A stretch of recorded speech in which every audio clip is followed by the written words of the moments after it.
पिछले साल फोर्ड ने इंडियन मार्केट से एग्जिट ले ली। इतना ही नहीं, टोयोटा ने भी रिसेंटली कहा है कि हम इंडिया में ज्यादा एक्सपांड नहीं करेंगे। होंडा का कहना है कि हम इंडिया में 2 से 3 ही मॉडल्स चलाएंगे, बाकी धीरे धीरे बंद कर देंगे। और इससे पहले भी शेवरले जैसी कई सारी कंपनीज इंडिया छोड़कर गई है। ऑटोमोबाइल इंडस्ट्री के वैल्यूएशन के हिसाब से इंडिया दुनिया की चौथी सबसे बड़ी कंट्री है। लेकिन अगर ऐसा है तो ये सारी कंपनीज इंडिया छोड़कर क्यों जा रही है? कई बार इसका बहुत ईजी जवाब हमें मिल जाता है, वो है टैक्सेशन। लेकिन जब हम इस वीडियो में टैक्सेशन के बारे में भी डिटेल में बात करेंगे तो हमें पता चलेगा कि सिर्फ ये एक रीजन नहीं है, इसके अलावा और भी कुछ इंपॉर्टेंट रीजन है जिसकी वजह से ये कंपनीज इंडिया से एग्जिट कर रही हैं। और अगर आप एक इन्वेस्टर है तो इस वीडियो को देखने के बाद आपको कंप्लीट आइडिया आ जाएगी कि इंडिया के ऑटोमोबाइल इंडस्ट्री में फिलहाल क्या चल रहा है और यहाँ पर इन्वेस्ट करने में फिलहाल सेंस बनता है या फिर नहीं।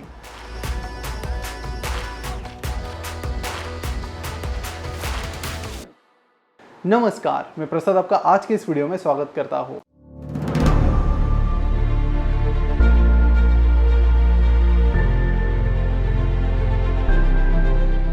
आज के इस वीडियो के प्रायोजक है नॉलेज हट, जिनके बारे में हम वीडियो में आगे बात करेंगे। तो देखिए, इस मेन सवाल के जवाब को ढूंढने के लिए आप सभी को एक बेसिक आइडिया होनी चाहिए कि इंडिया की ऑटोमोबाइल इंडस्ट्री फिलहाल कैसी है और वहां पर क्या चल रहा है। तो क्विकली उसे कवर कर लेते हैं। अगर हम फाइनेंशियल ईयर 2022 के फिगर्स पर नजर डालते हैं तो हमें यह पता चलता है कि उस साल इंडिया में 2.3 करोड़ गाड़ियां बेची गई। अब ये नंबर देख के बहुत बड़ा लगता है, लेकिन अगर आप इस ग्राफ पर नजर डालते हैं तो आपको पता चलता है कि पिछले 5-6 सालों में जो ग्रोथ है ऑटोमोबाइल इंडस्ट्री की, वो यहाँ पर कुछ स्टैग्नेंट नजर आ रही है। लेकिन यहाँ पर भी क्लियर पिक्चर नहीं नजर आएगी। जब इसमें थोड़ा हम डिटेल में जाते हैं तो कुछ नया पिक्चर आपको जल्दी नजर आएगा। और ये जो गाड़ियाँ बनाई गई है उसमें से कितनी गाड़ियाँ सेल हुई है उसके फिगर्स यहाँ पर है, जो कि फाइनेंशियल 2022 में काफ़ी कम है। ठीक है, हम कोरोना की वजह से कह सकते हैं, लेकिन कोरोना की वजह से फाइनेंशियल 2021 भी इम्पैक्ट हुआ था। लेकिन यहाँ पर फाइनेंशियल 2022 में तो और भी ये नंबर कम हो गया। लेकिन इन फिगर्स में सारी गाड़ियाँ शामिल है, 2 व्हीलर है, पैसेंजर व्हीकल्स है, कमर्शियल व्हीकल्स है। तो ये जो गाड़ियाँ बेची गई है इसमें से 17.5% जो गाड़ियाँ थी वो पैसेंजर व्हीकल्स थी। यानी पिछले साल 30 लाख पैसेंजर व्हीकल्स इंडिया में बेची गई है। और इसमें से लग्जरी कार जो बेची गई थी वो थी सिर्फ और सिर्फ 27,348, यानी 1% से भी कम। तो एक चीज तो यहाँ से क्लियर हो जाती है कि लग्जरी मार्केट इंडिया का उतना बड़ा नहीं है। अगर हम इस कार सेल को कंपनी वाइज डिवाइड करते हैं तो हमें ये पता चलता है कि सबसे ज्यादा कार्स अगर किसी ने बेची है तो वो बेची है मारुति सुजुकी ने, उसके बाद Hyundai ने, फिर टाटा मोटर्स, फिर महिंद्रा आती है और फिर किया भी Hyundai ग्रुप की कंपनी है। तो हमें ये पता चलता है कि इन 5 कंपनीज में एक भी अमेरिकन कंपनी नहीं है। इन सारी कंपनीज में कॉमन बात यह है कि इनमें पिछले एक साल में बहुत तेजी से ग्रोथ हुई है, मोर देन 250%, 300% की। लेकिन अगर हम इस डेटा को और ज़्यादा डिटेल में देखते हैं तो हमें ये पता चलता है कि धीरे धीरे इंडियंस स्मॉल कार्स की बजाय एसयूवीज यानी स्पोर्ट यूटिलिटी व्हीकल्स को प्रीफर कर रहे हैं। और इसलिए मारुति के एमडी हिसाशी ताकेयुची का कहना है कि मारुति सुजुकी को अगर अपना मार्केट शेयर बढ़ाना है तो उन्हें जल्द से जल्द एसयूवीज पर फोकस करना पड़ेगा। अगर हम अपने आजू बाजू की भी चीज़ें देखते हैं तो हमें ये पता चलता है कि पिछले कुछ टाइम में टाटा नेक्सॉन है, Hyundai क्रेटा है, Hyundai वेन्यू है, मारुति सुजुकी की ब्रीजा है, ये हमें काफ़ी फ्रिक्वेंटली दिखाई दे रही है और उनका सेल्स भी काफ़ी तेज़ी से बढ़ रहा है। पिछले कुछ सालों में कोविड के टाइम जब बाकी सारी कार्स की ग्रोथ माइनस में चल रही थी तब एसयूवी की ग्रोथ पॉजिटिव में थी। और 2009 से 19 के बीच एसयूवी की जो ग्रोथ है वो सबसे ज़्यादा थी। तो ये तो बात थी इंडिया की ऑटोमोबाइल इंडस्ट्री की, जहाँ पर एक बात क्लियर है कि इंडिया में जो लोग हैं वो बहुत तेज़ी से लोअर मिडिल क्लास से अपर मिडिल क्लास की तरफ जा रहे हैं, जिसकी वजह से स्मॉल कार्स की बजाय वो एसयूवी जो कि थोड़ी महंगी होती है उन्हें प्रेफर कर रहे हैं। और इसी के चलते एसयूवीज की डिमांड दिन ब दिन बढ़ती जा रही है और ऑटोमोबाइल कंपनीज को भी इसका फायदा मिल ही रहा है। तो फिर सवाल आता है कि ये जो यूएस की कंपनीज इन्होंने टैक्सेशन की वजह से इंडिया छोड़ा है, बिकॉज इंडिया में और भी कंपनीज है जैसे Hyundai है, किया है, जो बाहर से काम कर रही है और फिर भी इंडिया में बहुत तेज़ी से बढ़ रही है। और वही जो नॉर्थ अमेरिका की पर्टिकुलर कंपनीज हैं वो लेकिन ग्रो नहीं कर पाई और उन्होंने एग्जिट ले लिया। तो अगर हम इंडिया के टैक्सेशन पर नजर डालते हैं तो हमें पता चलता है कि इंडिया में जो जीएसटी है वो 28% लगता है गाड़ियों पर और उसके ऊपर आपको 3 to 22% के बीच सेस पे करना पड़ता है। यही टैक्सेस अगर हम बाकी कंट्रीज के लिए देखते हैं तो आप देख सकते हैं कि बाकी कंट्रीज के कंपेरेटिवली इंडिया के जो टैक्सेस है वो काफ़ी ज़्यादा है। लेकिन अगर हम इसे प्री जीएसटी से कंपेयर करें, वैट वगैरह से, तो हमें पता चलता है कि तब भी टैक्सेस कुछ इसी तरह के थे, जिससे हमें पता चलता है कि सिर्फ टैक्स तो एक रीज़न नहीं हो सकता।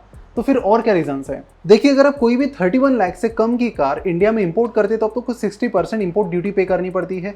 अगर ये कार 31 लाख से ज़्यादा है तो आपको 100% इंपोर्ट ड्यूटी पे करनी पड़ती है। तो इस चीज़ के चलते कई सारी कंपनी ने सीधी कार इंडिया में इंपोर्ट करना बंद कर दिया और उन्होंने अगली स्टेप को देखा। तो अगली स्टेप ये थी कि इंडिया में अगर आप पार्ट्स को इंपोर्ट करते हैं और इंडिया में उसे असेंबल करते हैं तो आपको 30% इंपोर्ट ड्यूटी पे करनी पड़ती है। तो हार्ले डेविडसन ने कहा कि दिस मेक सेंस, तो उन्होंने हरियाणा में अपना प्लांट लगा दिया असेंबली का, और वहाँ पे असेंबली करना शुरू किया और 30% इंपोर्ट ड्यूटी पे करनी शुरू की। तो इससे उनकी काफ़ी कुछ इंपोर्ट ड्यूटी बच गई। वही अगर आप गाड़ी के कुछ ही पार्ट इंपोर्ट करते और उसे मैन्युफैक्चर इंडिया में करते हैं गाड़ी को, तो आपको 15% इंपोर्ट ड्यूटी पे करनी पड़ती है। और इसी के चलते फोर्ड ने तमिलनाडु और गुजरात में अपना प्लांट लगा दिया था।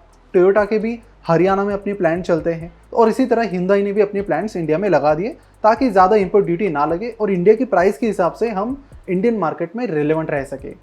तो फोर्ड तो कई सालों से इंडिया में ऑपरेट कर रही थी, तो टैक्सेशन में तो ज़्यादा फर्क नहीं आया। जीएसटी वैट की बात करें पहले की, तो वहीं पर अगर हम इंपोर्ट ड्यूटी की बात करें तो मैन्युफैक्चरिंग भी इंडिया में कर रहे थे, तो वहाँ पर भी इंपोर्ट ड्यूटी उनकी काफ़ी बच गई।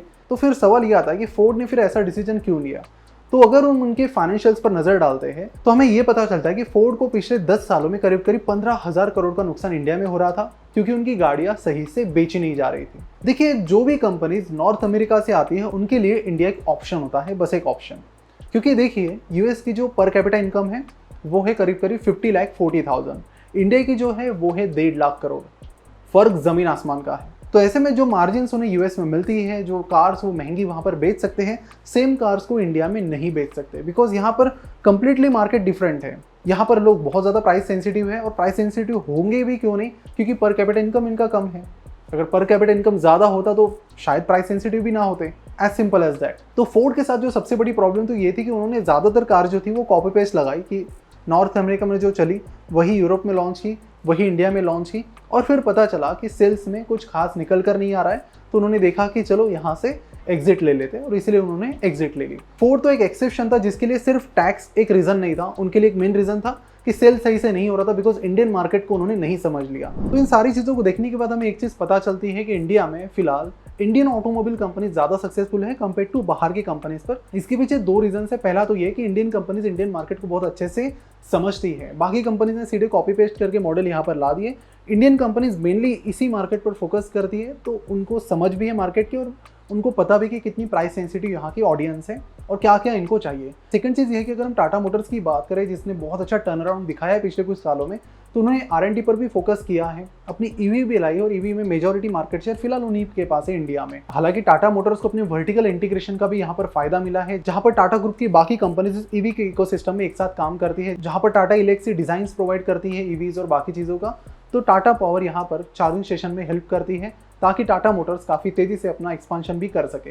और इन्हीं कुछ चीज़ों की वजह से पिछले कुछ सालों में R&D और टेक जॉब्स की डिमांड लगातार बहुत तेज़ी से बढ़ रही है। पिछले कुछ सालों के डेटा की बात करें तो सबसे ज़्यादा हाई भी टेक सेक्टर में ही मिली है, और सबसे ज़्यादा जॉब अपॉर्चुनिटीज़ भी इसी सेक्टर में नजर आती है। अगर आप भी टेक सेक्टर में एंटर करना चाहते हैं और आपको कोडिंग का बिल्कुल भी एक्सपीरियंस नहीं है, तो नॉलेज हट का फुल स्टैक डेवलपर प्रोग्राम आपकी हेल्प कर सकता है, जहाँ पर आपको मिलती है 100% जॉब गारंटी। और इस प्रोग्राम के लिए किसी भी तरीके का प्रीवियस टेक या इंजीनियरिंग का एक्सपीरियंस जरूरी नहीं है।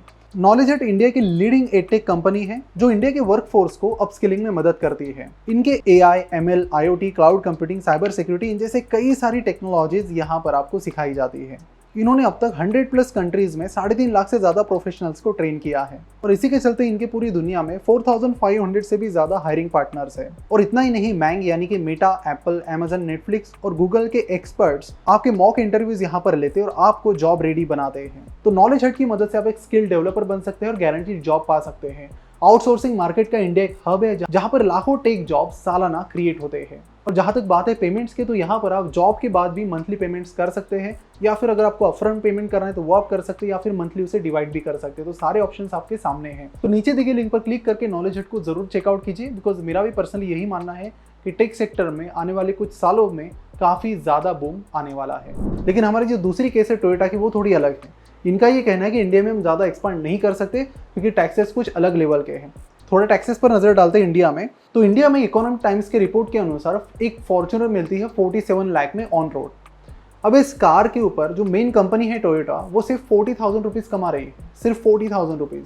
और जो गवर्नमेंट है उसको इस एक कार खरीदने से, अगर आप एक फॉर्च्यूनर आज जाके खरीद लेते हो, तो उस 47 लाख में से मोटा मोटी 18 लाख रुपीज़ गवर्नमेंट के पास चले जाएंगे, वो फिर GST हो, सेस हो, या फिर जो बाकी टैक्सेस हैं उनके फॉर्म में। तो इसकी वजह से 2 चीज़ें होती है। इंडिया में ऑलरेडी इतनी ज़्यादा महंगी कार खरीदने वाले लोग बहुत कम हैं, बहुत मुश्किल से कंपनीज को इतनी महंगी कार्स को बेचना पड़ता है, और बेचने के बाद भी मिलते हैं तो 40,000 रुपीज़।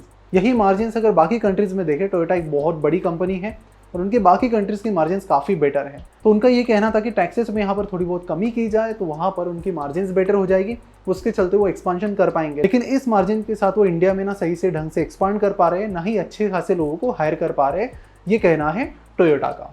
होंडा भी अपने कई सारे मॉडल्स रेस्ट्रिक्ट कर रही है इंडिया में, वो भी अब नए मॉडल्स यहाँ पर नहीं ला रही है और उनका भी सेम ही कहना है।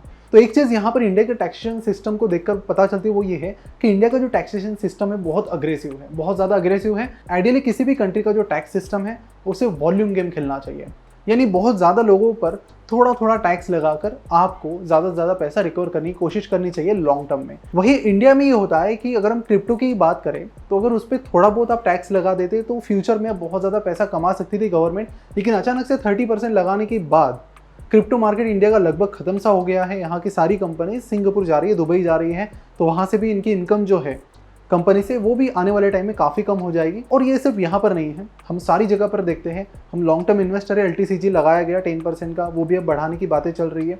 और इसी तरह से जो GST है वो भी कई सारी चीज़ों पर लगातार बढ़ाया जा रहा है, जिससे वॉल्यूम गेम की बजाय फोकस किया जा रहा है बहुत ज़्यादा अग्रेसिव होने का। तो शॉर्ट टर्म में तो ये चीज़ें बहुत अच्छे से वर्क करती है, शॉर्ट टर्म में तो बहुत अच्छा कलेक्शन आ जाता है, लेकिन लॉन्ग टर्म में इसका इम्पैक्ट ज़रूर पड़ता है कई सारी चीज़ों पर। पिछले कुछ टाइम में अगर हम देखें तो टाटा मोटर्स काफ़ी अच्छे से रिकवर कर रही है, मारुति सुजुकी भी बहुत अच्छे से रिकवर कर रही है। लेकिन अगर इन कंपनीज की प्रॉफिट मार्जिन की बात करें, ठीक है टाटा मोटर्स तो अभी लॉस में, जब वो प्रॉफिटेबल थी तब भी उसकी प्रॉफिट मार्जिन सिर्फ 3% थी। तो प्रॉब्लम तो यही आता है कि अगर किसी भी कंपनी की प्रॉफिट मार्जिन कम है तो R&D पर ज़्यादा खर्चा नहीं हो सकता। इसलिए जब कहा गया कि 6 आपको एयरबैग्स लगानी है तब भी कंपनी ने अपोज किया। हालांकि एक एयरबैग 800 रुपये की आती है, वो कंपनीज के लिए बड़ी चीज़ नहीं होती है, लेकिन टैक्सेस इतने ज़्यादा है कि मार्जिन से नहीं होती है, तो कंपनीज कोशिश करती है कि कहाँ से पैसा बचाया जा सकता है। और यही रीज़न है कि मारुति सुजुकी जैसी बहुत बड़ी कंपनी भी इलेक्ट्रिक व्हीकल पर फिलहाल बुलिश नहीं है। उनका ये कहना है कि फिलहाल सब कुछ होने देंगे और उसके बाद हम एंट्री करेंगे, बिकॉज अगर पायलट प्रोजेक्ट फेल हुआ, सही से सक्सेस नहीं आया तो उनको सीधा लॉस होगा, क्योंकि मार्जिन ही खास नहीं है। लेकिन ये चीज़ सारी कंपनीज पर अप्लाई नहीं करती है। शेवरोले की बात करें तो शेवरोले भी फेल हुई थी, सेल उनका काफ़ी कम हो गया था। तवेरा जैसे कुछ उनके मॉडल्स अच्छे से चले थे, लेकिन उनके सर्विस सेंटर्स ही नहीं थे। इंडिया में कोई भी अगर कार खरीदने जाता तो देखता है कि सर्विस सेंटर है या नहीं। शेवरोले के सर्विस सेंटर Tier 1 सिटीज़ में भी हार्डली मिलते थे, Tier 2 Tier 3 की तो बात ही मत कीजिए। और जैसे फिर महिंद्रा से कंपटीशन टफ होती गई तो वैसे वैसे शेवरोले ने इंडिया से पैर अपना निकाल लिया। तो हम ये नहीं कह सकते कि टैक्सेशन सिर्फ एक रीज़न है इंडिया से एग्जिट करने का, बिकॉज और भी बाहर की कंपनीज जो बहुत इफेक्टिवली और एफिशिएंटली इंडिया में काम कर रही है, जैसे कि Hyundai है, किया है। और अगर हम ऑटोमोबाइल इंडस्ट्री में इन्वेस्टमेंट पॉइंट ऑफ व्यू से बात करें तो प्रॉफिट मार्जिन हमेशा आप चेक कीजिए जिस किसी कंपनी में इन्वेस्ट करेंगे, बिकॉज ये एक इंडस्ट्री है तो प्रॉफिट मार्जिन में बहुत ज़्यादा स्ट्रगल कर रही है। और जब प्रॉफिट मार्जिन कम होती है तो थोड़ी बहुत भी ग्लोबल प्रॉब्लम आती है तो कंपनी सीधा लॉस में चली जाती है, जैसा हमने पास्ट में देखा था, टाटा मोटर्स के साथ हुआ था JLR की वजह से। और जो इंपोर्ट ड्यूटी है बहुत हेवी, इसी वजह से टेस्ला ने भी इंडिया में आने से इनकार कर दिया है। उनका ये कहना है कि जब ये कम होगी तभी जाके हम इंडिया में आ पाएंगे। तो ये भी एक बैरियर बाहर की कंपनीज के लिए इंडिया में हो गया है। तो अगर आप इंडियन ऑटोमोबाइल कंपनीज में इन्वेस्ट करना चाहते हैं तो ईवी पर आप बेट कर सकते हैं, जिसमें बहुत आगे चल रही है। फिलहाल टाटा मोटर्स रिजल्ट भी बहुत अच्छे से आ रहे हैं, लेकिन ऑलरेडी काफ़ी कुछ ग्रोथ हो चुकी है, ऑलरेडी शेयर प्राइस भी अच्छे से बढ़ चुकी है। तो आपको सोच समझ के अपना डिटेल एनालिसिस करके करेक्शन के बाद ही इस कंपनी में इन्वेस्टमेंट की आप प्लानिंग कर सकते हैं। बाकी अगर हम ऑटोमोबाइल कंपनीज की इंडिया में बात करें तो उतनी तेज़ी से ग्रोथ फिलहाल तो टाटा मोटर्स के अलावा और किसी कंपनी में 4 व्हीलर सेगमेंट में नहीं दिखाई दे रही है। तो इंडिया का जो ऑटोमोबाइल कंपनीज पर टैक्सेशन है, इस पर आपका क्या कहना है नीचे कमेंट करके ज़रूर बताइए।